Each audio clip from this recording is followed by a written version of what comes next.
بلکہ تاجدار گولوں نے فرمائے گا سچی آنکھاں کی رب دی میں سبحان اللہ ماشاءاللہ پھر کہا سبحان اللہ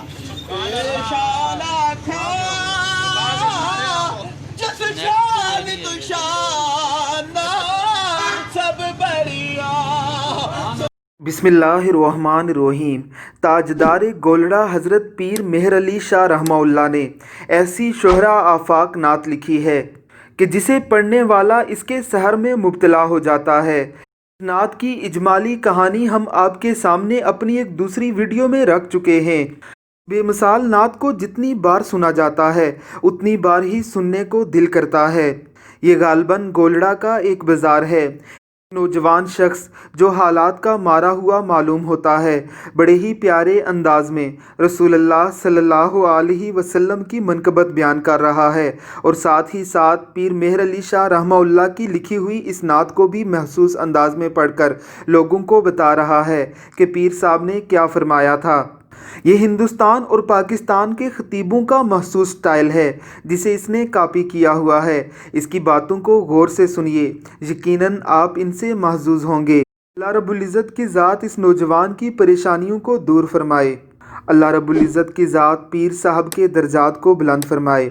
آمین ثم آمین۔ سبحان اللہ ما اجملک ما احسنک ما اجملک میری علی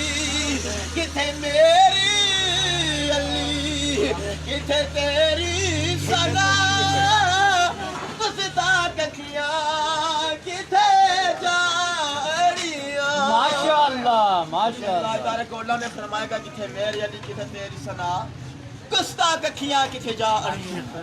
بکنے جائے دارے کو اللہ نے فرمایا سائڈ دے جی سائڈ دے چھلے وہ چلے مجھے ہی پسند کرتے ہو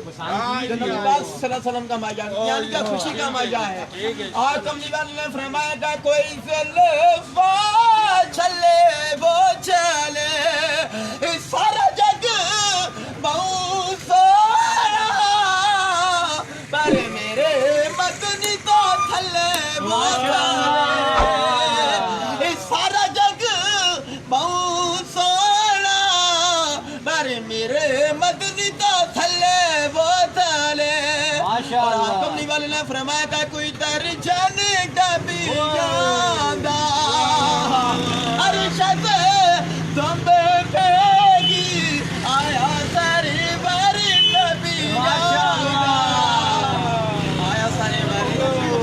نبی جاندہ اسے جبے پائے جی اپنے جبے اعلان کیتا دنیا ہی روٹی بجی پیری جھنگا بول پیارا سارا کھاری بائی لنگر کا فارغ ہو کر 7 دن کا کتا کھاتا اے میرے عبدالمطلب محترے کا نام کی رکھئے اللہ نام پہ کہنے تو پہلی باری کہے تو ہار کہے ولی نہ بے شک ماشاءاللہ بڑے بڑے فنکار اور قیامت مرحبا سرکار قیامت مرحبا مرحبا اسامہ پاسے ہوئی کو روڈ نہ بند کری اور کریے پیسے ہے نہیں جو رہا اس کے راشدانے کو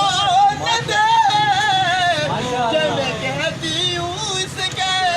خزانے کو نہ دے میں نے مانگا اس کے رنگ مجبور میں جب میں کہتی ہوں اس کے خزانے کو نہ دے